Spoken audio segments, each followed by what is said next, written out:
శ్వాసని విడిచిపెడుతూ ఉండాలి. శ్వాస మీద ధ్యాస. శ్వాస మీద ధ్యాసే ధ్యానం. శ్వాస మీద ధ్యాసతో మనం ముందుకు వెళ్తూ ఉండాలి.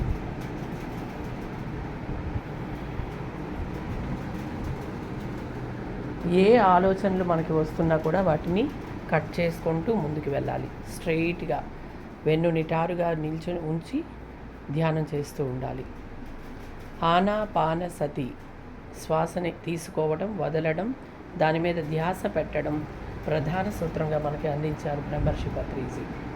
ఆనాపాన సతి. స్ట్రైట్గా ఉండాలి. స్ట్రైట్.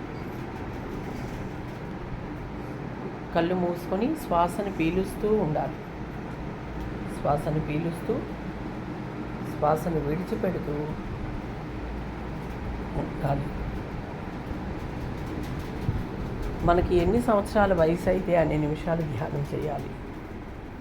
మనకి 10 సంవత్సరాల వయసు అయితే కనీసం 10 నిమిషాలు ధ్యానం చేయాలి. మనకి 20 సంవత్సరాలు అయితే కనీసం 20 నిమిషాలు చేయాలి. ఈ విధంగా కనీసం 21 రోజులు మినిమం కంటిన్యూగా ధ్యానం చేయటం వలన మనకి ప్రత్యేకమైనటువంటి శక్తితో పాటు ఒక రకమైనటువంటి positivity, will power, health conscious అంతా కూడా చేంజ్ అవుతుంది.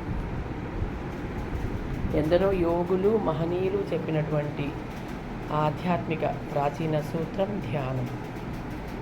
అందరూ కూడా ధ్యానం చేయాలి. విద్యార్థులు ధ్యానం చేయటం వలన మానసిక పరిపక్వత చెంది